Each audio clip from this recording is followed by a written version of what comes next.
Bismillahirrahmanirrahim. Assalamualaikum warahmatullahi wabarakatuh.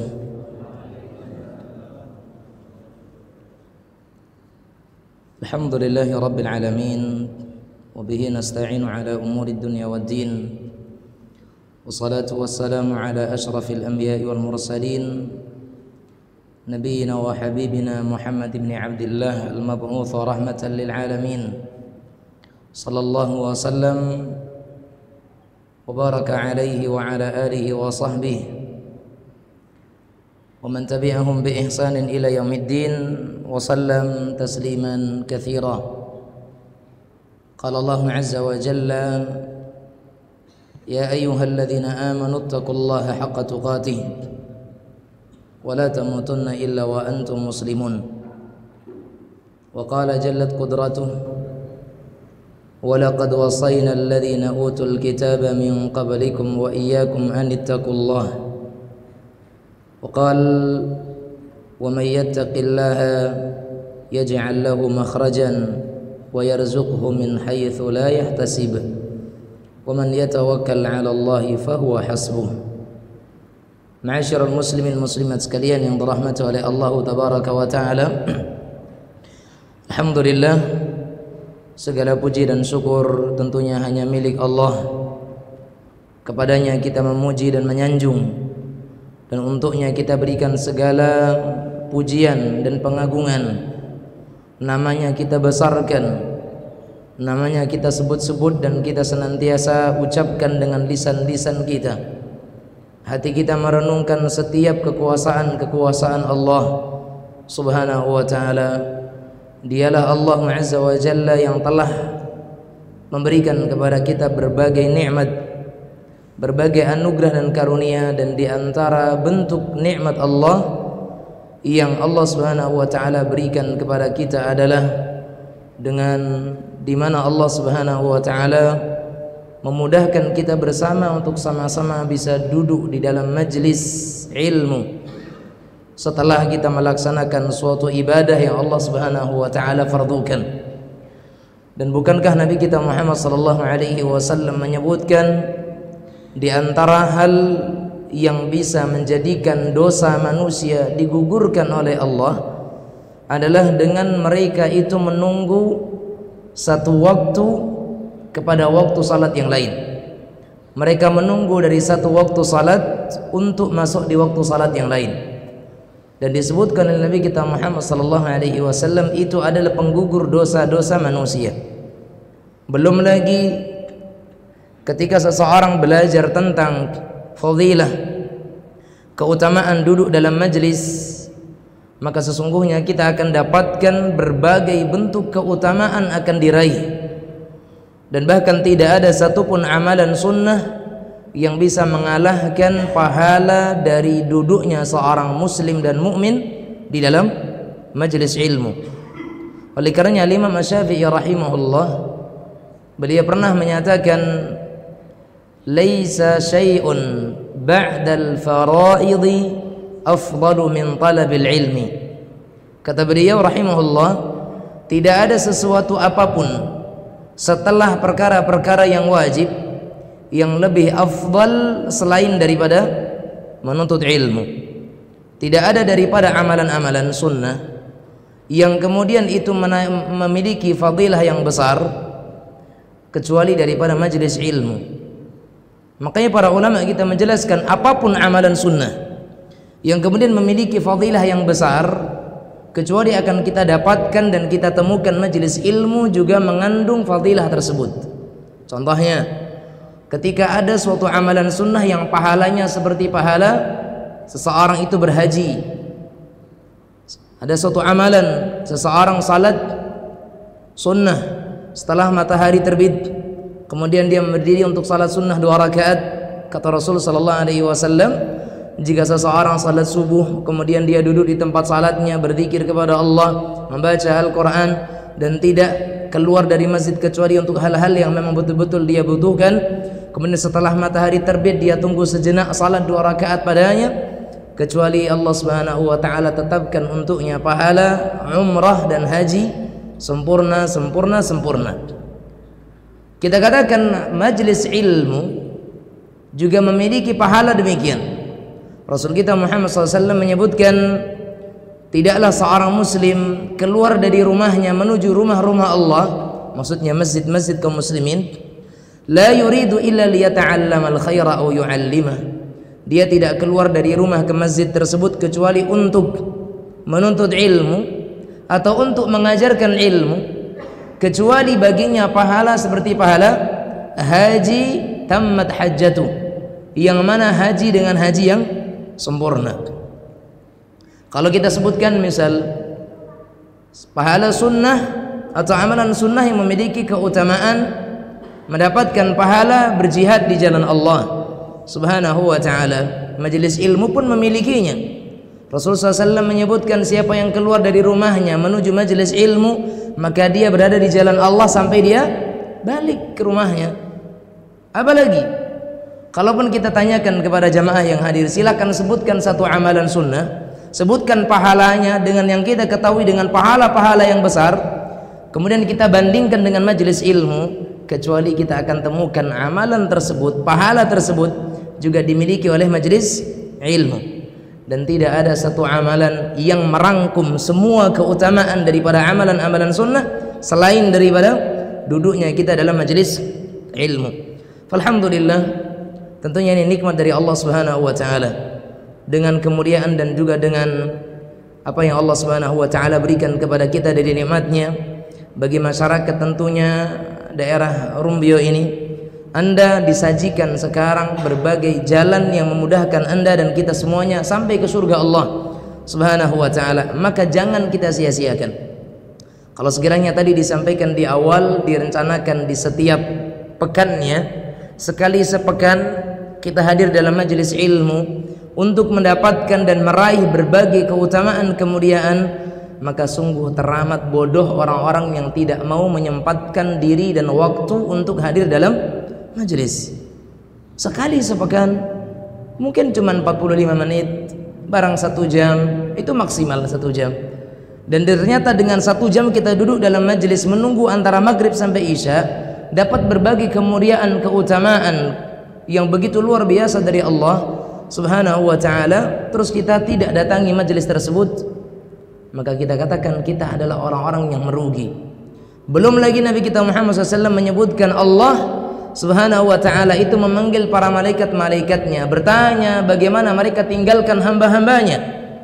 Maka para malaikat mengatakan mereka itu sedang berzikir kepadamu, meminta kepadamu surga, berlindung kepadamu dari nerakamu. Allah Subhanahu wa ta'ala tanya, bukan karena Allah tidak tahu, karena Allah Maha tahu, tapi pertanyaan Allah kepada para malaikat disebutkan oleh Rasulullah sallallahu alaihi wasallam untuk apa? Memberikan kepada kita pengajaran, memberikan kepada kita pelajaran, untuk memberikan kepada kita pengetahuan ternyata sedemikian besar fadilah daripada menuntut ilmu. Allah berkata, kenapa mereka itu meminta surga? Apakah dia pernah melihat surga? Kata malaikat, belum ya Allah. Bagaimana kalau sekiranya mereka melihat surga? Para malaikat katakan, demi Allah atau demi engkau, sekiranya mereka pernah melihat surga, maka mereka akan lebih semangat dalam meminta kepadamu surga. Kemudian mereka berlindung dari neraka. Apakah mereka sudah pernah melihat neraka? Kata para malaikat, belum. Bagaimana kalau mereka melihat neraka? Kata para malaikat, demi engkau ya Allah, sekiranya mereka itu pernah melihat neraka, maka mereka pasti akan lebih semangat lagi, lebih giat lagi, lebih kekeh lagi di dalam meminta perlindungan kepadamu dari nerakamu. Kemudian Allah Azza wa Jalla berkata, wahai para malaikat-malaikatku, hari ini dan di detik ini saksikanlah anni qad ghafartu lahum, bahwasanya aku telah mengampuni dosa-dosa mereka. Mereka di sini siapa? Mereka di sini siapa? Mereka di sini adalah kita-kita yang duduk dalam majlis. Mereka di sini adalah kita-kita yang duduk dalam pengajian, di dalam majlis zikir dan ilmu. Kita sebut di dalamnya Allah, kita sebut di dalamnya hadis-hadis Rasulullah sallallahu alaihi wasallam yang dengannya kemudian kita bisa ingat Allah Subhanahu wa taala. Ini semuanya majlis yang ternyata dengan ini Allah Subhanahu wa ta'ala mengampuni dosa-dosa kita semuanya. Dan Allah Subhanahu wa ta'ala mengatakan, ulaika qaumun la yakhsar fihim jalisuhum. Mereka itu adalah sekelompok manusia yang tidak ada satupun dari orang yang duduk di dalamnya itu akan merugi.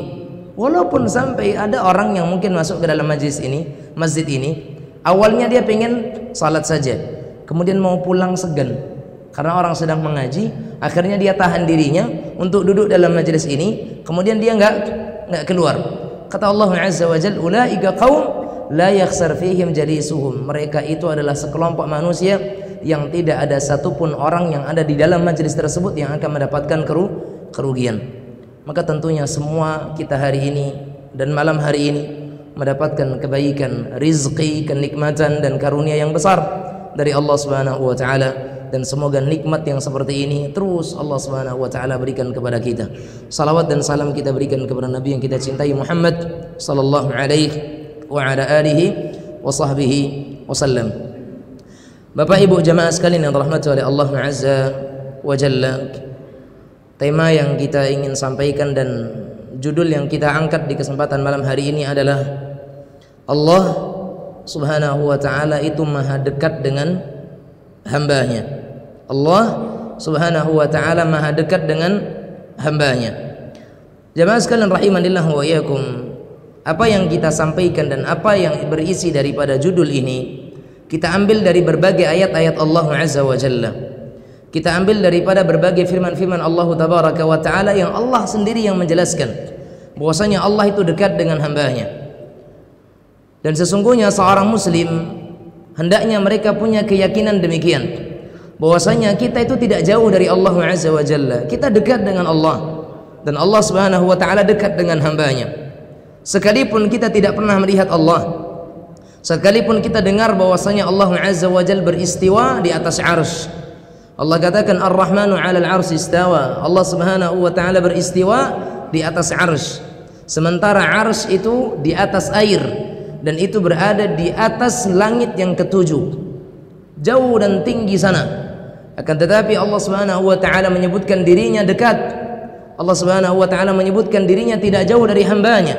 Buktinya jemaah sekalian rahimanillah wa iyyakum, banyak di antara kita ketika kita sedang dalam sebuah kebutuhan yang sangat-sangat mendesak, dihimpit berbagai sebuah masalah, dihimpit berbagai sebuah musibah, kemudian dengan itu Allah Subhanahu wa ta'ala serta-merta berikan jalan keluar, seolah-olah tidak ada pembatas antara kita dengan Allah Subhanahu wa ta'ala. Ini bukti apa? Bukti bahwasanya Allah itu dekat. Bukti bahwasanya Allah Subhanahu wa ta'ala tidak jauh dari kita. Terkadang ada orang-orang yang mereka dalam sebuah penyakitnya, dia sudah ke sana ke sini mencari solusi, tak dapat solusinya. Kemudian dia ingat bahwasanya ada Allah Subhanahu wa ta'ala, zat yang maha memberikan penyakit, dia juga yang memberikan kesembuhan. Dan ini yang terjadi di kebanyakan kita. Kita jadikan Allah itu sebagai solusi yang terakhir, ya atau enggak? Banyakan kita jadikan Allah solusi yang terakhir. Sakit awak, pertama datang ke siapa? Mungkin mengadu pertama ke rumah, ya kan, ngeluh ke orang rumah, kepada orang tua, kepada tetangga atau kepada teman. Kemudian disarankan ke dokter, dari satu dokter pindah ke dokter yang lain, dari satu rumah sakit pindah ke rumah sakit yang lain. Belum juga ada titik temu sampai ke rumah sakit yang mungkin jauh jaraknya, memakan waktu yang cukup lama dalam perjalanannya. Setelah mentok habis rasanya, baru kemudian dia ingat Allah Subhanahu wa ta'ala. Alangkah durhakanya kita kepada Allah kalau kita menjadikan Allah itu sebagai jalan akhir. Bila buntu jalan bau ingat Allah Subhanahu wa ta'ala. Maka ini adalah kesalahan. Harusnya kita selalu ingat Allah. Harusnya kita jadikan Allah adalah yang pertama. Dan sementara Allah katakan dirinya dekat, dan kita akan buktikan bagaimana Allah Subhanahu wa ta'ala sebutkan di dalam Al-Quran. Kita akan sebutkan bagaimana Allah Subhanahu wa ta'ala nyatakan bahwa dirinya itu dekat. Allah Subhanahu wa ta'ala dekat. Tapi yang perlu kita fahami di sini jamaah sekalian yang dirahmati oleh Allah Azza wa Jalla, kedekatan Allah Subhanahu wa ta'ala yang kita maksudkan di sini bukan berarti Allah Subhanahu wa ta'ala menyatu dengan makhluk. Saya ulang, kedekatan Allah kepada seorang hamba bukan bermakna bahwasanya Allah itu menyatu dengan makhluk, karena tidak pernah dan tidak akan mungkin Allah menyatu dengan makhluk, karena Allah Khaliq dan Allah tidak butuh dengan makhluk. Kitalah yang makhluk yang butuh kepada Allah sang Khaliq. Dan apa butuhnya Allah menyatu kepada makhluk? Tetapi Allah dekat dengan makhluknya, Allah dekat dengan hambanya. Ini ada dua makna. Pertama, dekatnya Allah subhanahu wa ta'ala kepada makhluk dari sisi umum, pengetahuannya, penglihatannya, pendengarannya, pengawasannya. Allah dekat, nggak ada yang jauh dari Allah. Sekalipun kita berada di dasar bumi sana, jauh dari manusia, tapi bagi Allah dekat. Sekalipun orang lari dari manapun itu, kemanapun itu, bagi Allah dekat. Dekatnya yang pertama maknanya adalah dari sisi makna umum, dengan ilmunya, dan ini berlaku kepada setiap makhluknya. Adapun makna yang kedua, kedekatan Allah kepada hambanya, ini adalah bermakna khusus, bermakna khusus, yaitu kedekatan Allah kepada hambanya yang muslim, mukmin, yang mereka itu berdoa kepada Allah subhanahu wa ta'ala, yaitu dengan Allah ijabahi, Allah kabulkan, Allah jawab apa yang mereka pinta dan mereka ajukan kepada Allah subhanahu wa ta'ala. Taib, ikhwan dan akhwat kaum muslimin muslimat, bapak ibu sekalian yang dirahmati oleh Allah tabaraka wa ta'ala, di dalam Al-Quran Allah subhanahu wa ta'ala menyebutkan dalam beberapa tempat pernyataan Allah sendiri bahwasanya Allah itu dekat, dan Allah subhanahu wa ta'ala tidak menyebutkan dirinya itu jauh. Di antaranya Allah subhanahu wa ta'ala sebutkan bahwasanya dirinya dekat dengan para pelaku-pelaku kebaikan. Allah subhanahu wa ta'ala dekat dengan orang-orang yang mereka melakukan kebajikan.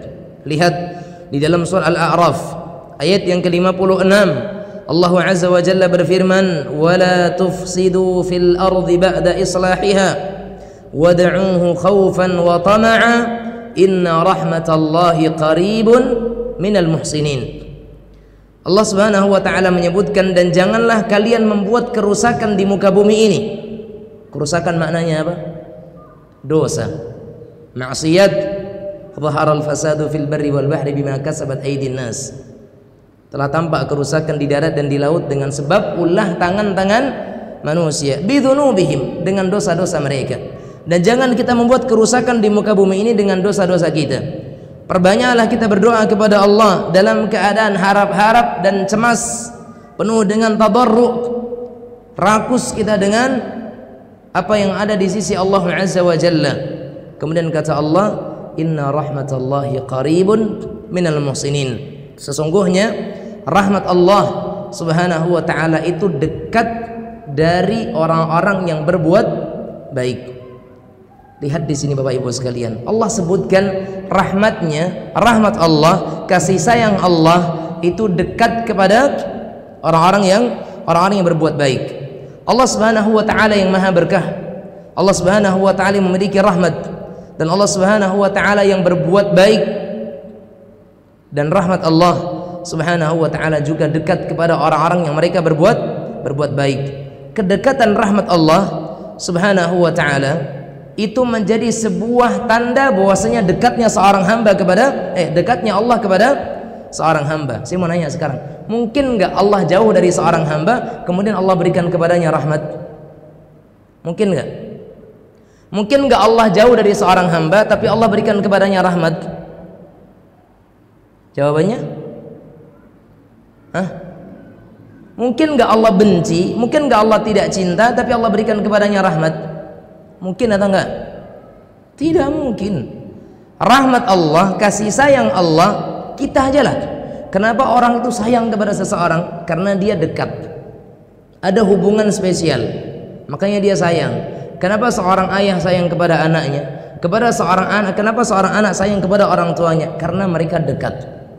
Dekat dari sisi, bisa jadi rumahnya, tempat tinggalnya, dekat dari sisi hubungan batinnya, kekeluargaannya. Demikian juga Allah Subhanahu wa taala, ketika rahmat diperuntukkan kepada seorang hamba, itu pertanda bahwasanya Allah itu merasa dekat dengan hamba tersebut.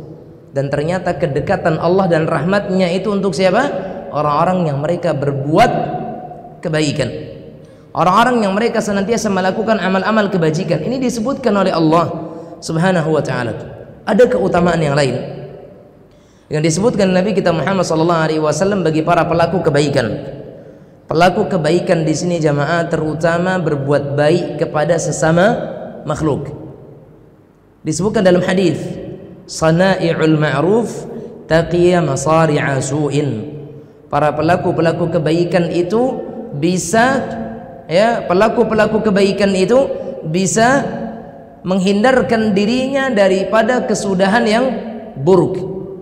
Para pelaku-pelaku kebaikan itu bisa menghindarkan dirinya daripada su'ul khatimah, akhir keburukan yang jelek. Dan makna daripada akhir yang buruk itu ada dua.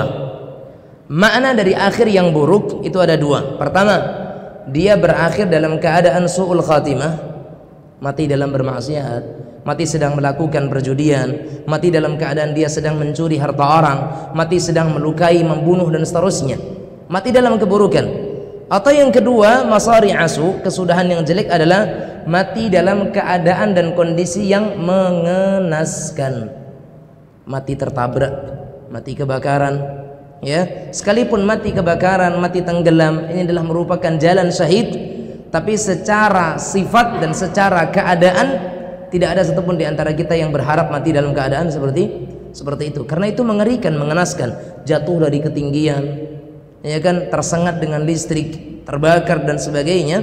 Ini semuanya adalah mati-mati yang dalam hadis Nabi kita Muhammad sallallahu alaihi wasallam minta perlindungan darinya. Nah, para pelaku-pelaku kebaikan di sisi lain Allah Subhanahu wa taala dekat dengan dia, tapi Allah Subhanahu wa taala juga menjadikan pelaku kebaikan tadi terbebaskan dan terhindar dari kesudahan yang buruk.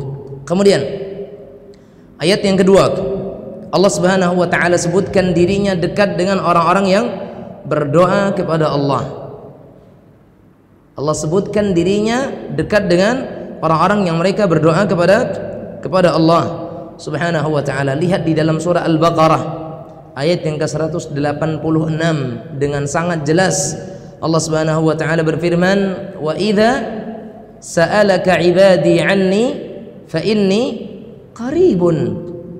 Ketika hambaku bertanya kepadamu wahai Muhammad tentangku, maka katakan aku itu dekat.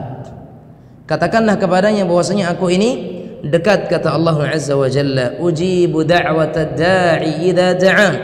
Aku akan jawab setiap doa orang-orang yang mereka berdoa kepadaku manakala mereka meminta kepadaku.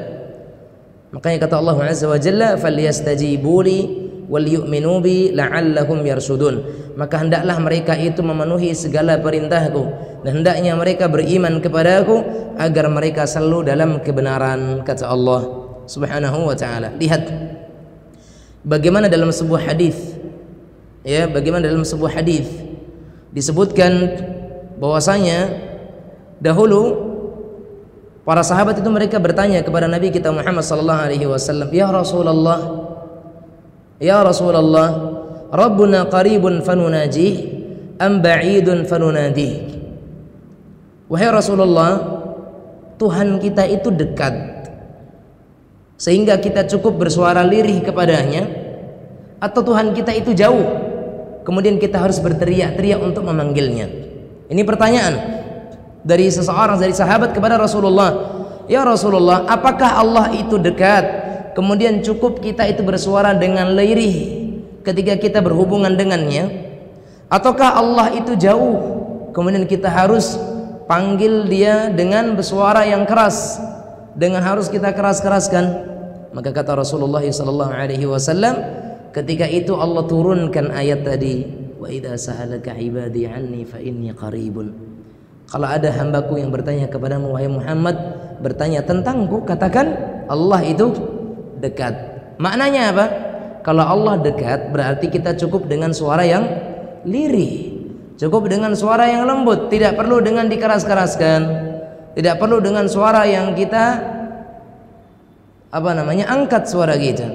Cukup dengan suara yang lirih, dengan suara yang lembut.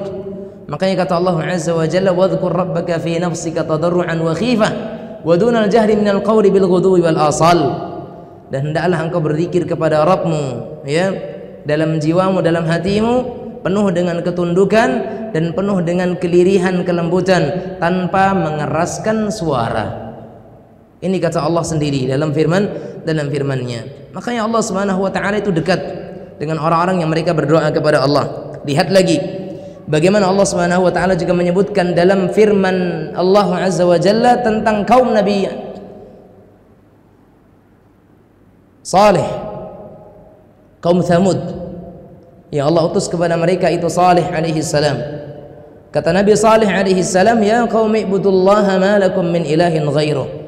Wahai kaumku, sembahlah Allah, tidak ada sesembahan yang berhak kita sembah kecuali Dia. Huwa ansha'akum minal ardi wasta'marakum fiha.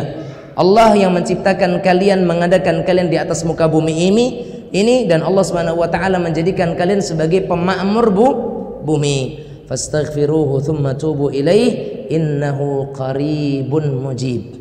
Kata Allah, mintalah kalian ampun kepadanya dan bertaubatlah kalian kepadanya, sesungguhnya Allah itu maha dekat dan maha mengabulkan.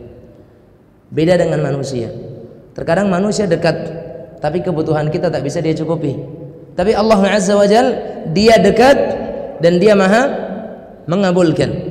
Dia dekat dan Dia maha memenuhi. Dia dekat dan Dia akan memberikan kepada kita apa yang kita butuhkan, bukan apa yang kita inginkan, apa yang kita butuhkan. Karena Allah tahu mana yang kita butuhkan dan mana yang sekedar kita inginkan. Sementara Allah Subhanahu wa taala selalu memberikan kepada kita itu apa yang kita butuhkan, bukan apa yang kita inginkan. Sehingga Bapak Ibu sekalian rahimanillah wa yakum, sekiranya kita belum mendapatkan apa yang kita inginkan, berarti Allah Subhanahu wa taala memenuhi Anda dan kita semuanya dalam hal yang kita butuhkan, bukan dalam perkara yang kita inginkan.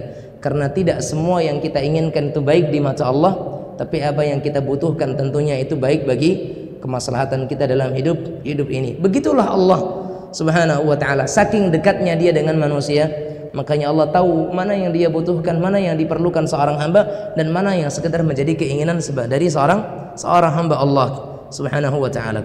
Kemudian jemaah sekalian rahimanillah wa iyyakum, Nabi kita Muhammad SAW pernah bersabda dalam hadis Abu Musa al-Asy'ari rahimahullah radhiyallahu anhu, ketika Rasulullah sallallahu alaihi wasallam memerangi atau menuju Khaybar, dalam perang Khaybar ketika itu, orang-orang mereka mendaki sebuah lembah, lalu mereka mengeraskan suara mereka dengan suara teriakan Allahu Akbar dengan suara yang keras.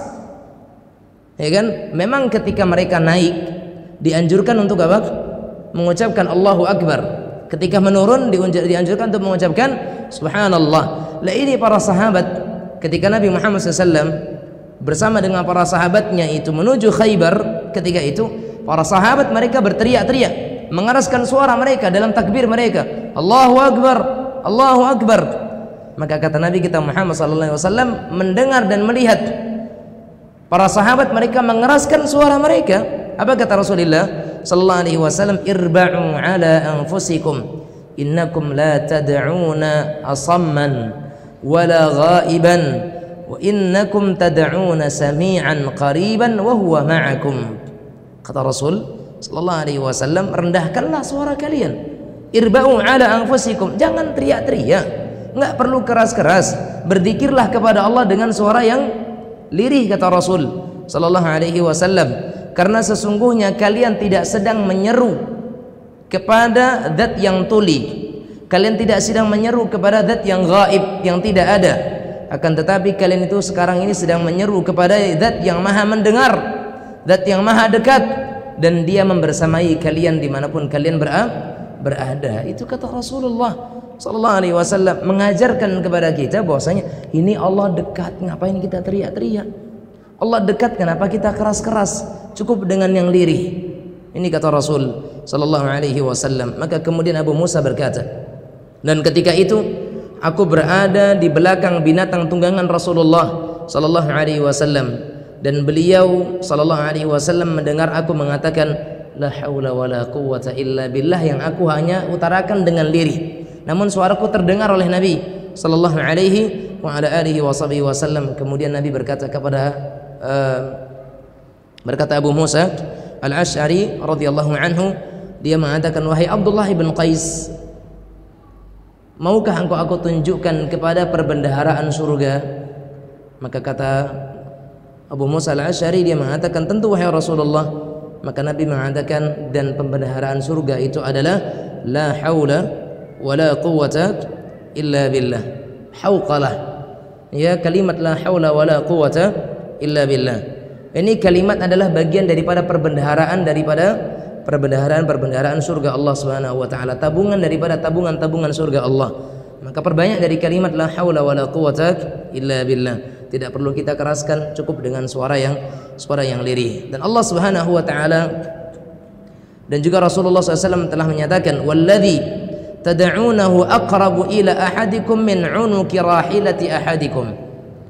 Kata Rasulullah SAW, dan Allah Subhanahu wa taala yang kalian seru itu lebih dekat kepada salah seorang di antara kalian daripada kedekatan seseorang di antara kalian kepada leher untanya.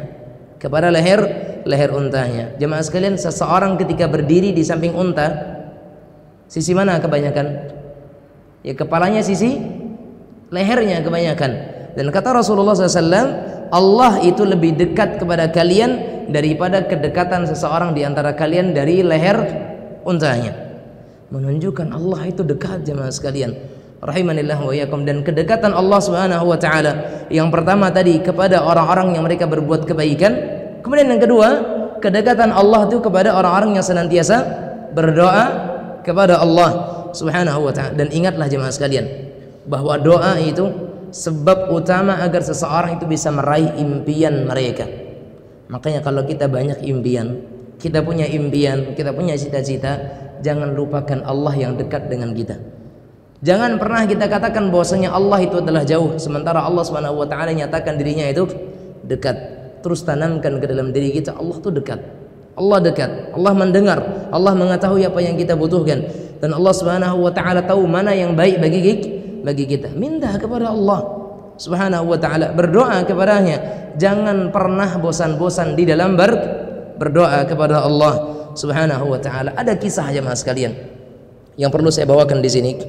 Ya, kisah yang disebutkan oleh seorang dokter melalui ruang operasinya. Beliau pernah secara bikin video, kemudian beliau bercerita bahwa dia bercerita tentang kejadian yang dia temukan di ruang operasi.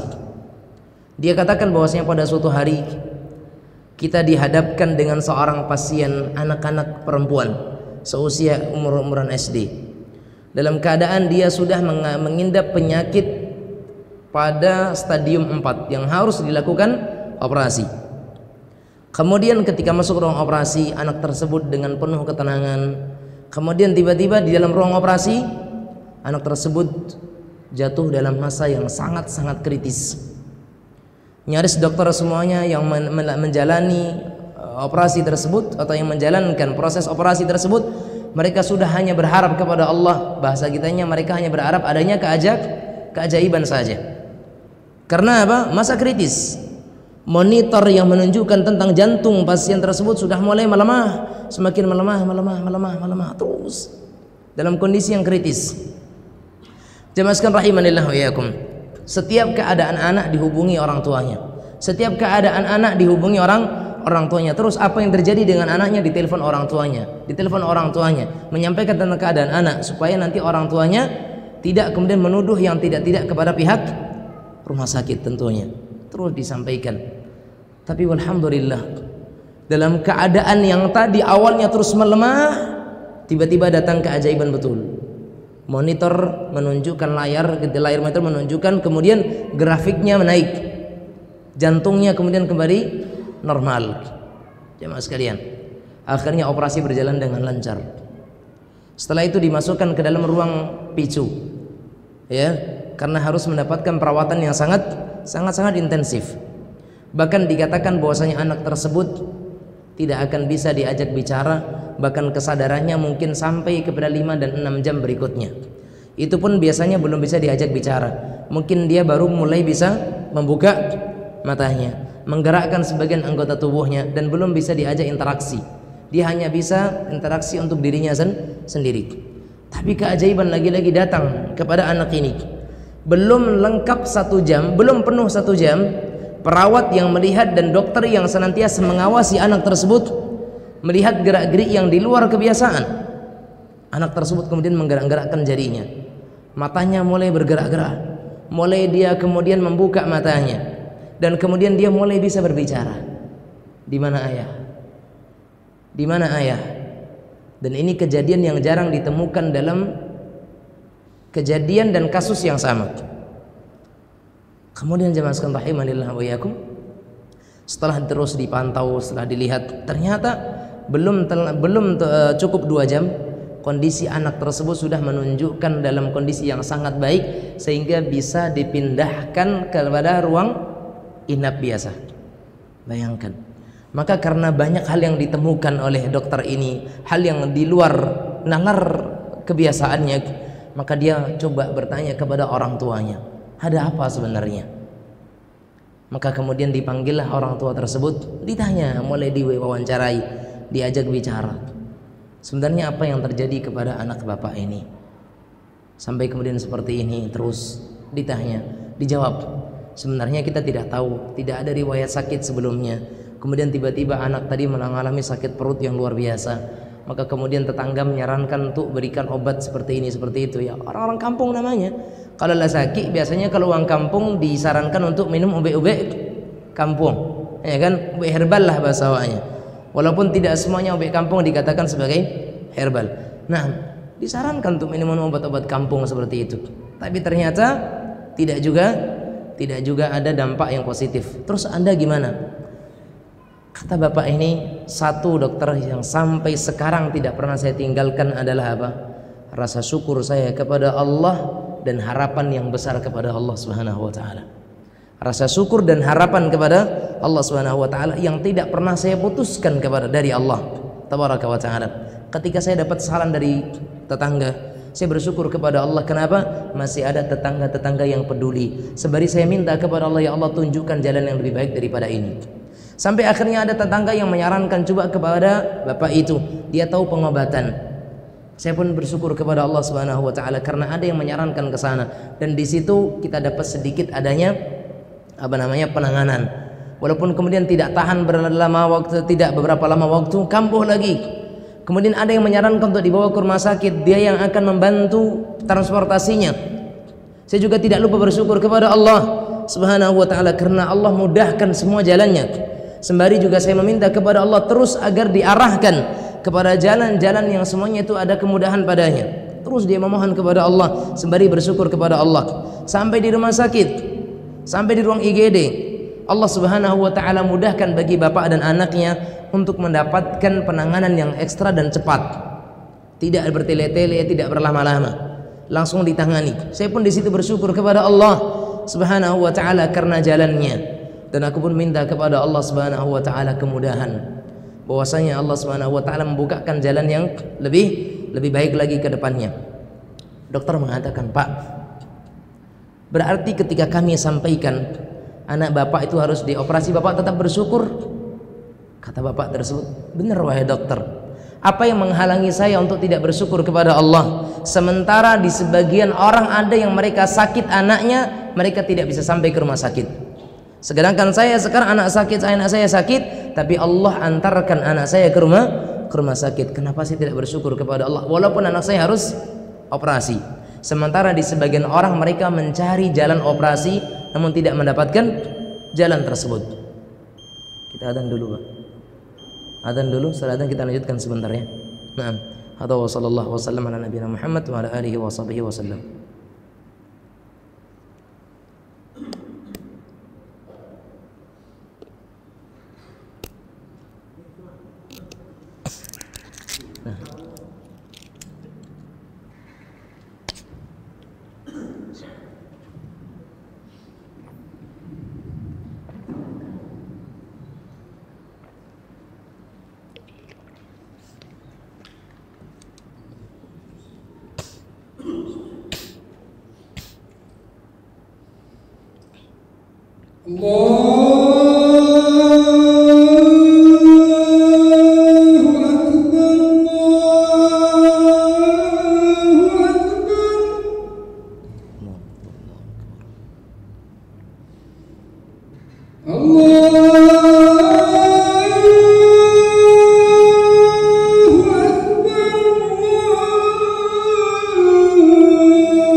Alhamdulillahi Rabbil Alamin, wa sallallahu wa sallam wa baraka ala nabiyyina Muhammad wa ala alihi wa sahbihi ajma'in, amma ba'd. Kita lanjutkan kisah tadi. Maka dokter ini bertanya kepada bapak tadi, berarti bapak ketika kami sampaikan anak bapak harus dioperasi, bapak tetap bersyukur dan meminta kepada Allah, enggak ada jalan yang lain kecuali saya bersyukur kepada Allah atas keadaan saya yang saya dapatkan, dan saya terus minta kepada Allah subhanahu wa ta'ala, berdoa kepada Allah subhanahu wa ta'ala. Maka akhirnya jemaah sekalian, dokter lagi nanya, kemudian ketika kami sampaikan bahwasanya anak bapak dalam keadaan kritis, bahkan sangat kritis, apa yang bapak lakukan? Kata bapak ini, sama, saya bersyukur kepada Allah subhanahu wa ta'ala, karena kabar yang saya dapatkan adalah anak saya masih dalam keadaan kritis. Berarti bukan kabar anak saya sudah meninggal. Itu yang ada Bapak Ibu sekalian. Saya bersyukur kepada Allah karena saya masih mendapatkan kabar anak Anda kritis. Kalau kritis berarti masih hidup, masih ada peluang, untuk masih hidup. Tetap saya bersyukur kepada Allah subhanahu wa ta'ala, dan saya minta kepada Allah semoga Allah hilangkan dan Allah sudahi masa kritis ini. Fi'lan jemaah sekalian, betul. Kemudian ketika saya mendapatkan kabar bahwasanya anak saya harus kemudian masuk ke ruang PISU tadi, Saya pun bersyukur kepada Allah Subhanahu wa taala. Karena apa? Alhamdulillah operasinya berjalan lancar. Sekalipun saya mendapatkan kabar bahwasanya anak saya harus dalam masa penanganan intensif sampai 5-6 jam dan berikutnya, saya tetap bersyukur kepada Allah. Yang jelas operasinya selesai, masa kritisnya sudah dilalui. Tapi ternyata apa yang terjadi?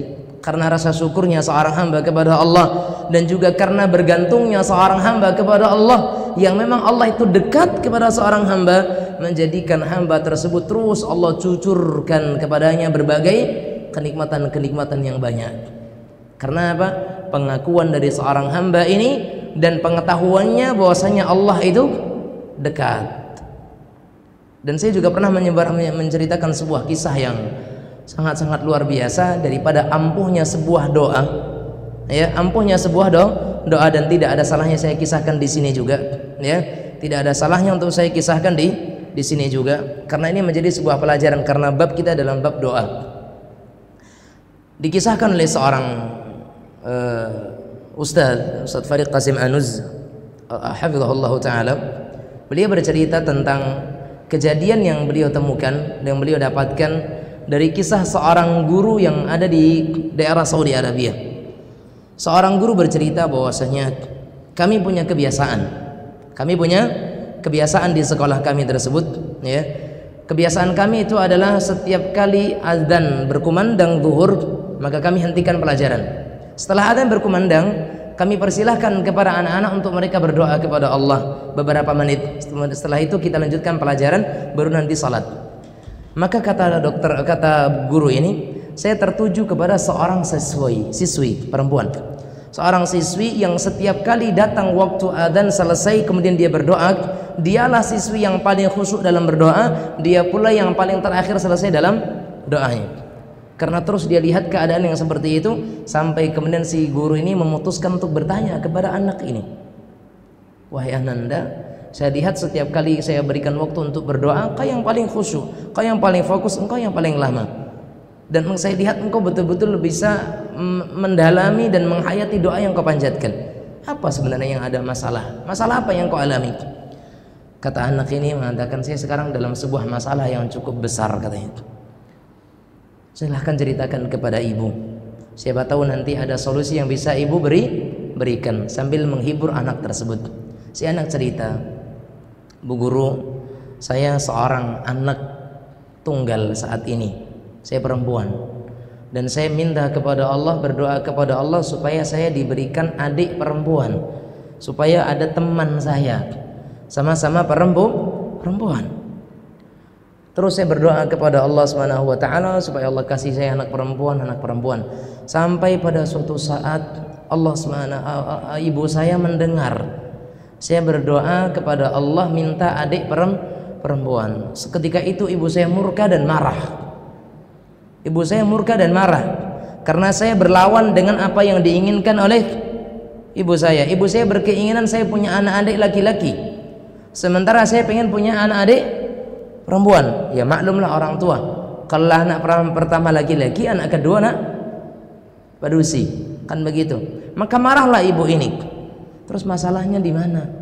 Ya, sekarang saya punya masalah karena saya harus minta kepada Allah adik laki-laki supaya saya itu tidak terkesan durhaka kepada ibu saya, tapi saya tetap harus minta kepada Allah adik perempuan untuk kawan saya, dan kemudian saya juga harus minta adik laki-laki lagi untuk teman adik laki-laki saya.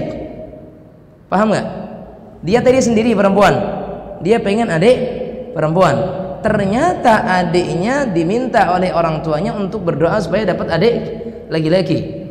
Padahal PR dia 3, punya adik laki-laki sebagai permintaan ibunya, punya adik laki-laki perempuan sebagai kawan dia, dan adik laki-laki lagi untuk sebagai teman adik laki-lakinya supaya dia tidak sendirian laki-laki. Apa kata ibu guru nih? Kalau itu ibu nggak punya solusi. Solusi apa yang mau dikasih sama ibu gurunya kan? Kalau itu ibu nggak punya solusi, kata ibu gurunya. Ya udah kalau begitu terus lanjutkan kepada Allah berdoa, terus berdoa kepada Allah. Waktu berjalan, ini di kelas 1 SMP. Terus berjalan sampai di kelas 3 SMP, menginjak usia kelas 3 SMP. Di waktu pagi seperti biasa, anak ini tiba-tiba lari-lari menuju ibu gurunya, menuju ibu gurunya dengan penuh dengan kegembiraan. Dia mengatakan, ibu guru, tunggu dulu. Ibu guru melihat ke belakang, ada apa nak? Kenapa engkau lari-lari seperti ini? Apa yang terjadi? Apa kata anaknya? Ibu saya malam tadi melahirkan. Gimana adiknya? Laki-laki? Perempuan? Mana yang dikabulkan oleh Allah Subhanahu wa taala? Apa kata anak ini? Demi Allah, Allah kasih ada saya adik kembar 3. 2 laki-laki, 1 perempuan. Subhanallah. Jemaah sekalian, karena apa? Doa, Pak. Doa sejak kelas 1 SMP dijawab oleh Allah ketika dia di kelas 3 SMP, tapi proses. Makanya dalam doa ini Bapak Ibu sekalian, nikmati prosesnya. Makanya Nabi Zakaria alaihissalam ketika berdoa kepada Allah berpuluh-puluh tahun supaya dapat anak, Allah kasih anak plus anaknya sebagai seorang nabi, plus lagi namanya Allah kasih langsung dari langit. Ya enggak? Karena kalau orang berdoa kemudian dalam masa penantian doa tadi dia menikmati masa penantian tersebut, Allah enggak hanya akan kasih apa yang dia minta, tapi Allah kasih nilai plusnya banyak. Itulah Allah Azza wa Jalla, dekatnya dia kepada seorang hamba Allah Tabaraka wa Ta'ala. Makanya Allah Subhanahu wa Ta'ala atau Nabi kita Muhammad SAW menyatakan, ma min 'abdin muslimin yad'u bi da'watin laisa fiha ithmun wala qati'atu rahimin illa a'tahu Allahu biha min ihda thalath. Tidaklah seorang muslim dia berdoa kepada Allah tanpa ada dosa dalam doa tersebut dan juga tidak ada pemutusan silaturahim, kecuali Allah akan jawab doanya dengan 3 cara. Allah jawab langsung kontan, atau Allah Subhanahu wa taala tabung untuk dia di akhirat, atau Allah selamatkan dia dari sebuah keburukan yang punya nilai sama. Ini kata Rasulullah SAW. Artinya apa? Tidak ada doa yang tidak dikabulkan oleh Allah. Karena Allah Subhanahu wa taala dekat. Ujibu da'watad da'i idza da'an. Aku akan kabulkan doa orang-orang yang mereka meminta kepadaku. Ini dari 2 ayat. Dari sekian banyaknya ayat yang disebutkan oleh Allah Azza wa Jalla dalam firman-Nya yang menunjukkan kepada kita bahwasanya Allah itu dekat dengan hambanya. Dari sini kita bisa ambil kesimpulan dan tarik faidah bahwa kita berbuat baik kepada Allah Subhanahu wa taala dan kepada manusia.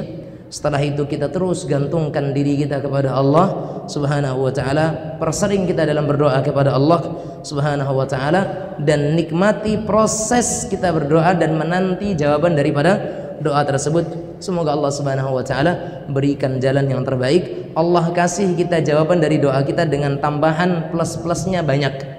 Dan itu sudah menjadi janji Allah Subhanahu wa taala. Karena Nabi Zakaria dikatakan oleh Allah, innahum kanu yad'unana raghaban wa rahaban. Dia terus meminta kepada kami penuh dengan harap tapi juga penuh dengan kekhawatiran, ya.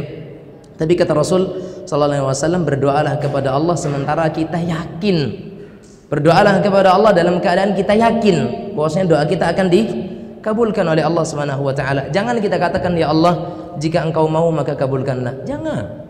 Kita pesimis. Sama Allah harus optimis bahwasanya Allah kabulkan. Muqinuna bil ijabah. Kita yakin bahwasanya kita akan diijabahi, kita akan dikabulkan doanya oleh Allah Subhanahu wa taala. Barangkali mungkin ini yang bisa kita sampaikan. Sebenarnya masih cukup banyak tentang ayat-ayat yang menjelaskan kepada kita kedekatan Allah dengan hambanya. Mudah-mudahan ada kesempatan lain kita bisa bertemu, berjumpa kembali untuk melanjutkan kajian kita ini biidznillah taala, dan semoga Allah Subhanahu wa taala mengampuni segala kesalahan-kesalahan kita dan menerima amal-amal kebaikan kita.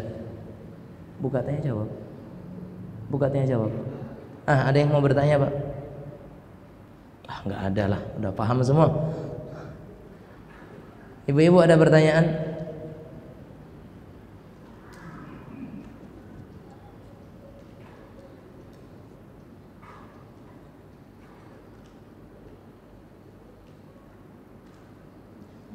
Alhamdulillah. Ya, pada intinya Bapak Ibu sekalian rahimanillah wa iyyakum, kekuatan doa itu luar biasa, ya. Kekuatan doa luar biasa. Jadi jangan pernah bosan-bosan di dalam berdoa kepada Allah. Apapun nanti kebutuhan kita, jangan sungkan untuk meminta kepada Allah. Satu pesan yang saya sampaikan sebelum kita tutup, Abu Bakar Al-Warraq rahimahullahu taala, salah seorang pendahulu kita, pernah ditanya oleh salah seorang muridnya, Akhbirni bi syai'in yuqarribuni ila Allah wa yuqarribuni minan nas.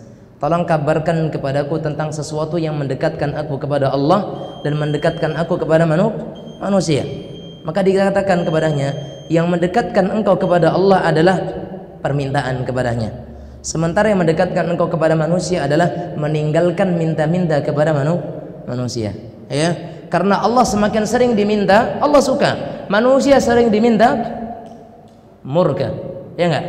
Kalau manusia dikit-dikit kita minta, marah dia, tapi Allah justru akan marah kalau kita tidak minta kepadanya, ya. Allahu yaqbabu in tarakta su'alahu wan nasu hina yus'alu yaqbabu. Allah itu akan murka ketika kita tinggalkan berdoa meminta kepadanya, adapun manusia ketika diminta dia akan murka. Maka mintalah kepada zat yang kalau diminta dia senang. Jangan kita bergantung kepada manusia yang manakala kita adukan permasalahan kita dia tidak terima. Wallahu a'lam bishawab. Mudah-mudahan bermanfaat dan mohon maaf atas segala kekurangan dan kekhilafan. Yang betul datangnya dari Allah Azza wa Jalla, yang salah atas karena kekurangan kami pribadi dan juga karena syaitan. Semoga Allah Subhanahu wa taala mengumpulkan kita bersama di dalam surganya sebagaimana Allah kumpulkan kita dalam masjid ini, dan semoga Allah Subhanahu wa taala berikan taufik kita kepada jalan yang benar.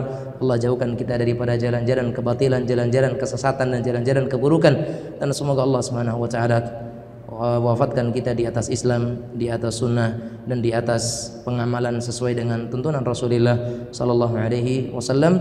Wa jazakumullahu khairan wa barakallahu fikum wa barakallahu fikum wa sallallahu wasallam ala nabiyyina Muhammad wa ala alihi wa sahbihi wasallam walhamdulillahi rabbil alamin wa subhanakallahumma bihamdik asyhadu an la ilaha illa anta astaghfiruka wa atubu ilaik.